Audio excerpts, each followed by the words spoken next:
नमस्कार दोस्तों, MPPSC memes official में आपका बहुत बहुत स्वागत है। जैसा कि आप लोग जानते हैं, मैं राम कुमार त्रिवेदी विगत कई वर्षों से मैंने इंस्टीट्यूट में पढ़ाया भी है और बहुत सारे बच्चों के मेरे पास मैसेज और कॉल्स भी आते रहते हैं। चूँकि मेरा फेसबुक से भी मुझे मैसेज मिलते हैं, मैसेंजर से, व्हाट्सएप से।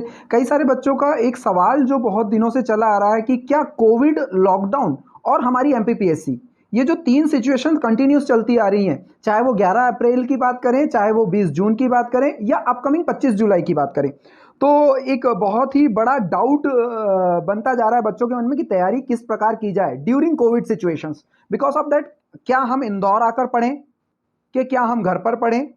क्या घर पर रहकर हमारी पढ़ाई हो पाएगी?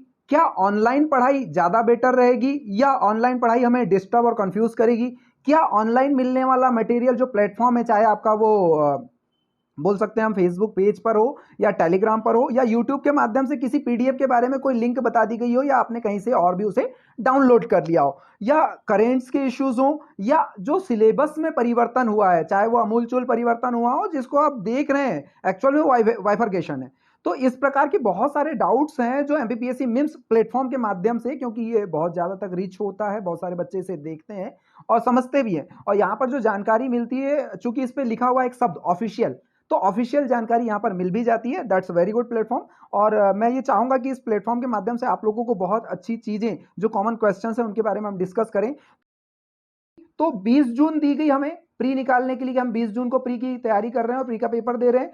तो ड्यूरिंग कोविड, ड्यूरिंग लॉकडाउन और ऐसी पैंडेमिक सिचुएशन और दिमाग खराब चल रहा है, घर में भी लोग बीमार हैं या हम लोगों को भी प्रॉब्लम है, और 20 जून की एग्जाम, तब भी हम क्या कर रहे थे? तैयारी कर रहे थे। और अब जब 25 जुलाई निर्धारित हो चुका है, फाइनल डेस्टिनेशन है कि हमें अब हमारी एग्जाम 25 जुलाई को देना है, तो क्या स्टडी करें? पर जो आपका एक प्रश्न है जिसका जीस्ट पार्ट है, आपको एक बार रिवाइज करना है, वही सब चीजें रिवाइज करना है जो 11 जुलाई के लिए कर रहे थे, वही सब चीजें रिवाइज करना है जो 20 जून के लिए कर रहे थे, और वही रिवाइज करना है जो 25 जुलाई को कर रहे थे। यहां पर जो पॉइंट नोट करने की बात है वो ये है कि आपको सिलेबस के अकॉर्डिंग पढ़ना है, चाहे वो 2017 का प्री हो, चाहे वो 18 का हो या 19 का हो, यहां पर सिलेबस के अकॉर्डिंग ही पूछा गया था। अगला प्रश्न जो है, क्या ये जो सिलेबस है ये नया सिलेबस है, तो इसको कैसे कवर करें? तो मैं एक बहुत ही अच्छी चीज बताऊंगा। इस पूरे सिलेबस में 5 चीजें ऐसी हैं जो नई जोड़ी गई: agriculture, robotics, artificial intelligence, food processing और plant kingdom, basics of science के जो रूल्स हैं वो पूछे गए। तो ये बहुत ही अच्छी, एक इकोलॉजी सिस्टम भी है। तो ये सारी चीजें आप देखेंगे। कुछ जो नए बच्चे जो इस बार पहली बार देना चाहते हैं, जिन्होंने मेंस को कभी पढ़ा नहीं था या मेंस देखा नहीं था, जो सिलेबस पहले चला रहा है, ये पांचों चीजें आपको वहां पर मिली है और कहीं ना कहीं आप इससे इंटरेक्ट हुए हो। तो नया सिलेबस एक हवा है, केवल उसे वाइफरगेट कर दिया है। आज के पहले आप मुझे नहीं जानते थे कि ये चेहरा राम के नाम से जाना जाता है, पर आप राम नाम का कोई एक होगा इस 1 करोड़ 37 अरब की आबादी, 1 अरब 37 की आबादी में जो है। अब उसका नाम आ गया है कि वो रोबोटिक्स है, अब उसका नाम आ गया कि वो आर्टिफिशियल इंटेलिजेंसी है। तो घबराने की जरूरत नहीं है, इसके कुछ क्वेश्चंस आएंगे। अगला जो एक प्रश्न है, क्या घर पर रहकर पढ़ाई होगी या इंदौर आने की जरूरत है? तो मैं एक बात बताना चाहूंगा दोस्तों, लॉकडाउन जब लगा था ना, तो इंदौर में भी मेरे लिए रूम था जो आपके लिए गांव में था, या किसी कस्बे में था या शहर में था या किसी और जिले में था। उस रूम में रहकर मैं भी पढ़ाई कर रहा हूं और जब भी खिड़की से झांकता हूं तो मुझे रोड ही दिखता है, कोई भी इंस्टीट्यूट, कोई भी डायरेक्शंस नहीं दिखता है जहां पर मैं जाकर मार्गदर्शन ले सकूं और पढ़ सकूं। वैसे मार्गदर्शन की इतनी आवश्यक जरूरत नहीं है, जिस धरातल पर मैं हूं उसी धरातल पर आप हो, बस इतनी दूरी है कि आप इंदौर से 800 किलोमीटर दूर हो और मैं इंदौर में हूं। अन्यथा सेंटर आपके जिले में भी है और मेरे जिले में भी है, पूरे 52 जिलों में सेंटर्स है जहां पर हम इस एग्जाम को देंगे और क्रैक करेंगे।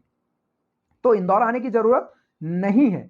हाँ, जिन लोगों के बुक्स, जिन लोगों के नोट्स यहां पर हैं वो आ सकते हैं। हालांकि राइट नाउ इंदौर सेफ है, बट वो आपके कमरे तक ही सेफ है, बाहर घूमने के लिए सेफ अभी भी नहीं हो पाया है। हो जाएगा बहुत जल्दी, बट ग्रुपिंग नहीं कर सकते हो आप, यहां पर आकर बिगर मास्क के घूम नहीं सकते हो, सैनिटाइज का उपयोग करोगे, सोशल डिस्टेंसिंग का पालन करोगे, तो आप इंदौर आपके लिए बहुत सेफ है। ऑनलाइन पढ़ाई क्या चैलेंज है? हाँ, ऑनलाइन पढ़ाई चैलेंज है। कब है?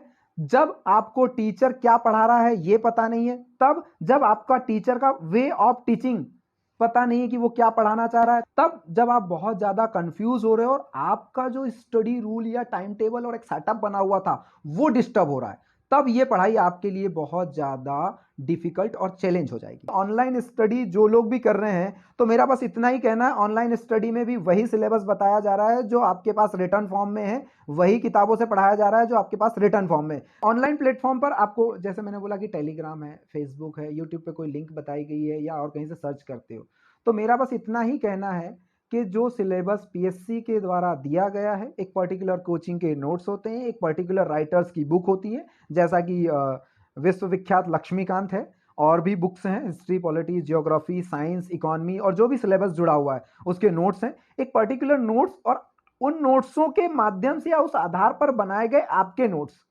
वही आपको, चाहे वो प्री हो या मेंस हो या इंटरव्यू, ये आपका एक सैद्धांतिक ज्ञान होगा जो आपको परफेक्टली, जितना इस पेज में और किताब में लिखा हुआ है उतना ही आपके दिमाग में लिखा होगा, क्योंकि चीजें तभी रची और बसी जाती हैं दिमाग में जब आप उसके प्रैक्टिकल होते हैं।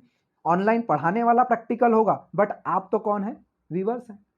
व्यूअर्स बस देखते रहता है, और वो जो फिल्म चल रही है ऑनलाइन, जो टीचर पढ़ा रहा है, वहां पर अगर कोई क्वेश्चन आ गया तो पूछ लिया, सॉर्ट आउट हो गया तो ठीक है, अदरवाइज ये तो वन वे कम्युनिकेशन है, वो पढ़ाया जा रहा है, आप सुने जा रहे हैं। तो मेरे ख्याल से ऑनलाइन प्लेटफॉर्म का उपयोग वहां तक करें जहां आपको एक पर्टिकुलर, जैसे कि रोबोटिक्स आपके पास सिलेबस में नहीं है, आप उसको ढूंढ ले, वो मिल चुका है, उसका एक नोट्स बना ले, बार बार उसको सर्च करके उस लिंक को सेव करके पढ़ने की आदत ना डालें, ये आपको डिस्टर्ब कर सकता है।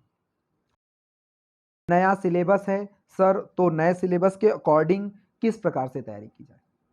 तो दोस्तों, मैं बताना चाहूंगा कि सिलेबस नया कुछ भी नहीं है, ये बार बार मैं कह रहा हूं, ये केवल वाइफर हुआ है। संविधान, एक सैद्धांतिक संविधान जोड़ दिया गया और उसमें बहुत सारे आयोग थे, तो उन आयोगों को एक आयोग का यूनिट बनाकर जोड़ दिया गया। कंप्यूटर पहले भी था, कंप्यूटर अभी भी है, उसमें आर्टिफिशियली इंटेलिजेंस जोड़ दिया गया, रोबोटिक्स जोड़ दिया गया। तो वहां पर आपको ऐसा लग रहा है कि ये बड़ा हो गया, तो कुछ भी बड़ा नहीं हुआ। फूड प्रोसेसिंग आपने मेंस में भी पढ़ा था और अभी भी पढ़ा था। मैं आपको फूड प्रोसेसिंग बहुत अच्छा बताता हूं। आपके घर में दूध निकलता है, उसका दही बन जाता है, फूड प्रोसेसिंग हुआ। अब वो किस फर्मेंटेशन के तहत हुआ, क्या प्रोसेस थी, ये आपको पता होगी। या मैं ये कहूं कि चिमनी से जो काला धुआं निकला उसका काजल बना लिया गया, तो नैनो प्रौद्योगिकी का उपयोग हो गया। या मैं ये कहूं कि आपने कई बार देखा होगा कि हमारे घर में वेजिटेबल्स होती हैं, जिसमें से मैं बोल देता हूं कि गिलकी उठा लो, गिलकी उठा ली, अब आपको उसको 8 दिन बाद खाना था, आपने उसको उठाकर फ्रिज में रख दिया, आपने उसका एक प्रकार से प्रसंस्करण किया ना, गेहूं से आटा बनाया, प्रसंस्करण किया ना, उस आटे से ब्रेड बनाया, प्रसंस्करण किया ना। तो ये तो रची बसी चीजें हैं। अब इसमें क्या है, मेगा फूड पार्क कहां लगाया गया है ना, फिर आपके लिए मनेरी में क्या है, फिर आपके लिए पूछ लिया गया कि मंदसौर में कौन सा क्लस्टर स्थापित किया गया। तो ये फूड प्रोसेसिंग की यूनिट्स हैं, और मध्य प्रदेश का कौन सा स्थान है और भारत कहां पर है, ये चीजें पूछी जाएंगी। तो इतना हार्ड एंड फास्ट होने की जरूरत नहीं है। एग्रीकल्चर की बात करता हूं, तो एग्रीकल्चर तो एक बहुत बड़ा पार्ट जियोग्राफी में फर्स्ट पेपर में जुड़ा ही हुआ है, जिसको आपने पढ़ा है, थनैला रोग क्या होता है ना, सबसे ज्यादा दूध कौन देता है, या ये कौन सी नस्ल है। या आपसे लास्ट टाइम ही पेपर में पूछ लिया गया था कि एक औषधि के बारे में पूछा था, मुझे याद नहीं आ रहा है, या सुनहरे चावल के बारे में पूछ लिया गया था। तो ये तो कृषि से ही जुड़े थे ना, इसमें आपको ज्यादा घबराने की जरूरत नहीं। प्लांट किंगडम की बात करते हैं, तो प्लांट किंगडम क्या नहीं पढ़ा है आपने? आप कई बार पढ़ चुके हैं कि तने का रूप क्या है, जड़ का रूप क्या है, थैलोफाइटा क्या है, जीरोफाइटा क्या है, हाइड्रोफाइटा क्या है। तो ये वनस्पतियां, ये प्लांट, और चूंकि हम इसे पर्यावरण में भी कई बार पढ़ चुके होते हैं, क्योंकि कहीं ना कहीं कोई ना कोई सिलेबस किसी ना किसी की या किसी सब्जेक्ट के आधार पर ही तो बना होता है। इकोलॉजी सिस्टम की बात करते हैं, तो हमने अर्थ सम्मेलन 1972 में हुआ था, उसके बाद बहुत सारे इकोलॉजी सिस्टम बनाए गए जिसमें हम पृथ्वी को बचा सकें, ताकि कोरोना जैसी पैंडेमिक सिचुएशंस ना हो। तो ये तो हमने पर्यावरण में पढ़ी थी, उसे केवल एक बुलेट पॉइंट में शो कर दिया गया है। तो सिलेबस तो आपका वही है, प्रश्न भी वही रहेंगे। मध्य प्रदेश लोक सेवा आयोग की एक विशेषता है, यहां पर प्रश्न पूरा नहीं होते हुए आधे ही लाइन पर खत्म हो जाता है, और उसका उत्तर राम एक फैक्ट है इस रूप में आ जाता है। जहां पर आपको 3 ऑप्शंस की तैयारी करना होती है, चौथा ऑप्शन आपको खुद कहता है कि मैं तेरा उत्तर हूं, मुझे टिक कर तू पास हो जाएगा। तो ये आपके लिए बहुत अच्छी बात है। तो सिलेबस के लिए एक हवा जो बनी हुई है, एक ह्यूमर जो बना हुआ है, उसको फॉलो मत करें, आप उसको सैद्धांतिक रूप से पढ़ते जाएं, और मैं ये कहता हूं डेफिनेटली आप इस प्री को क्रैक करेंगे। जो करेंट है उसको कहां से फॉलो करें, क्योंकि 2018 की प्री हुई थी फरवरी में, 18 में, फिर 19 गया, 20 गया, 21 गया, मतलब 21 आ ही गया है। तो क्या यहां तक, तो मैं आप लोगों को बताना चाहूंगा कि 2013 की जो एक प्री थी वो बहुत डिले होकर बहुत दिन बाद हुई थी, 2 साल बाद। उसमें 2013 का एक फुटबॉल का वर्ल्ड कप था, या शायद हॉकी का वर्ल्ड कप था, जिसमें न्यूजीलैंड और ऑस्ट्रेलिया का एक क्वेश्चन पूछ लिया गया था। तो वे घटनाएं जो विश्व पटल पर किसी परिवर्तन को दर्शाती हैं, वे घटनाएं जो भारत में किसी परिवर्तन को दर्शाती हैं, जिनका ऐतिहासिक पृष्ठभूमि है, ज्यादातर करंट यहीं से जुड़ा हुआ आता है। चाहे वो 370 को हटाना हो या कश्मीर को 2 केंद्र शासित प्रदेशों में बांटना हो, चाहे वो राम मंदिर विवाद हो। तो ऐसा नहीं कि राम मंदिर विवाद कब शांत कर दिया गया या राम मंदिर विवाद पे क्या हो गया, ये नहीं पूछा जाएगा। राम मंदिर विवाद कब स्टार्ट हुआ था, अब ये तो चूंकि करंट नहीं है, पर वो उससे जुड़ा हुआ मुद्दा है, इसलिए पीएससी उसको रिलेट कर कर पूछ सकती है। तो ये एक बहुत ही अच्छी चीज है जिसको आपको, यहां पर एक चिकित्सा के रूप में कोरोना के बाद बहुत सारी चीजें परिवर्तित हुई हैं। तो जो अर्थशास्त्र या जो हमारे नोबेल प्राइजेस होती हैं वो या अर्थशास्त्र में दिया जाता है, या शांति में दिया जाता है, या चिकित्सा के क्षेत्र में, रसायन के क्षेत्र में, भौतिक के क्षेत्र में, इस प्रकार के करेंट्स। और ज़्यादातर उन करेंट्स या उन चीज़ों पर ध्यान देना है, क्योंकि देख रहा हूँ कि आजकल के यूथ जो है वो राजनीति पर ज़्यादा फोकस कर रहे हैं, तो कहीं ना कहीं एक आधा क्वेश्चन वहाँ से होकर आ सकता है। इंटरनेशनल इश्यूज जो चाइना पर बैंड लगाए जा रहे हैं वहाँ से आ सकता है, या अमेरिका की कुछ पॉलिसीज़ हैं वहाँ से, या G7 ने क्या किया, या G20 ग्रुप्स ने क्या किया, ब्रिक्स क्या कर रहा है, बैंक जो है इंटरनेशनल बैंक हैं, IBRD जो है, या जो रिकंस्ट्रक्ट इकोनॉमी फिर से एक डेवलप होने वाली है आफ्टर कोरोना। तो इन चीजों को लेकर क्वेश्चंस अराइव हो सकते हैं और हमें इन पर ध्यान देना है। भ्रष्टाचार के सूचकांक है, तो ये मोटा मोटा करंट जो है ये कई सालों से जो परिवर्तन के रूप में देखा जा रहा है, इसे आप पॉइंट आउट करेंगे और इसे याद करेंगे। घर में रहकर पढ़ाई नहीं होती तो हम इंदौर आएंगे। मुझे एक बात बताइए, एकलव्य को जब चाणक्य उन्होंने, उनके गुरु द्रोणाचार्य ने बोल दिया कि भैया मैं नहीं पढ़ा सकता आपको, क्योंकि आप एक विशेष जात से या जिससे भी संबंधित है उससे आते हैं, तो क्या उसे ऐसा लगा था कि मैं उस रेगिस्तान में या उस रेत के टीले में उनका एक पुतला बनाकर यहाँ पर पढ़ूंगा तो मुझे सफलता मिल जाएगी? हाँ, उसे लगा था, उसने दृढ़ निश्चय किया था कि मैं यहाँ बैठूंगा और यहीं से मेरी प्री निकलेगी, यहीं से मेरी मेंस निकलेगी, और यहीं से मैं एक दिन अर्जुन को चैलेंज करूंगा। उसने किया था। तो ये आपको करना है। मैं कह रहा हूं इंदौर में भी आने के बाद वही स्थितियां रहेंगी जो घर पर हैं। आपके कपड़े धुल जाएंगे घर पर, आपको खाना मिल जाएगा घर पर। इंदौर में आपके कपड़े भी आपको धोना है, खाना भी आपको बनाना है, उसकी चिंता भी आपको करना है। साथ ही साथ 2 ऐसे मित्र आएंगे जो आपका दिमाग खराब करेंगे, जो आपकी पापा मम्मी के डर के कारण आपके घर पे नहीं आएंगे। तो इन सब चीज़ों से बचना है तो आपको घर पर रहकर भी आप पढ़ सकते हो और यहाँ आकर पढ़ना है। वैसे इंदौर से बहुत सारे लोगों को सफलता मिली है, बट कुछ प्रतिबंध चीज़ें हैं जिनको आपको फॉलो करना होगी। हाँ, ये हो सकता है क्योंकि हमारा एक माइंड सेट होता है, मेरी पढ़ाई नहीं हो रही, मेरी पढ़ाई नहीं हो रही। ये सब हवा है, ये आपके दिमाग में कंफ्यूज करने वाले मटेरियल्स या कंटेंट हैं जो बार बार आपको इंडिकेट करते हैं चलो इंदौर, चलो इंदौर। इंदौर आकर कोई डिप्टी कलेक्टर नहीं बनता। खंडवा में रहकर भी डिप्टी कलेक्टर बना जा सकता है, रीवा में रहकर भी बना जा सकता है। इवन जितने भी टॉपर्स हैं वो इंदौर के नेटिव नहीं हैं। आप चाहें तो 2018 का रिजल्ट उठाकर देख लीजिए, जितने भी टॉपर्स हैं वो इंदौर के नेटिव नहीं हैं। जो चीजें अभी तक WHO के माध्यम से या ICMR के माध्यम से या एम्स के माध्यम से गाइडलाइन के रूप में या क्राइसिस कमेटी के माध्यम से गाइडलाइन के रूप में बताई जा रही हैं, उनको आपको पालन करना है।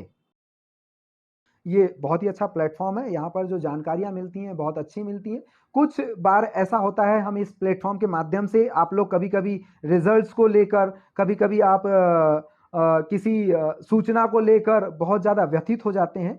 तो कुछ रोमांचकारी, कुछ खुश करने वाली या कुछ ऐसी चीज़ें जिससे आपके पढ़ने के प्रति रुझान जाहिर हो या आप पढ़ाई के प्रति अग्रसर हो, आकर्षित हो, इस प्रकार का MPPSC मिम्स प्लेटफॉर्म ऑफिशियल आपके लिए कुछ पोस्टर्स, कुछ वीडियोस बनाता है जो कहीं ना कहीं बहुत ही हेल्पफुल होते हैं मोबाइल में, और कहीं ना कहीं स्टेटस के माध्यम से आपको एक मैसेज देते हैं कि एक प्लेटफॉर्म जो आपका इंतजार कर रहा है, जहां पर आपको MPPSC के बारे में जानकारी दी जाएगी, जहां से आप ऑफिसर्स बन सकते हैं और एक दबा कुचला चेहरा उसको उजागर कर सकते हैं। बहुत बहुत धन्यवाद, बहुत बहुत मैं ये कहूँगा शुक्रिया आप लोगों का। और यदि आपके कोई और भी डाउट्स हों तो एमपीपीएससी मिम्स के माध्यम से, ऑफिशियल के माध्यम से मुझे सूचित करें। मैं यथा योग्य जैसा भी होगा आपके सभी डाउट्स के लिए उपस्थित होकर आपको जवाब दूंगा। धन्यवाद।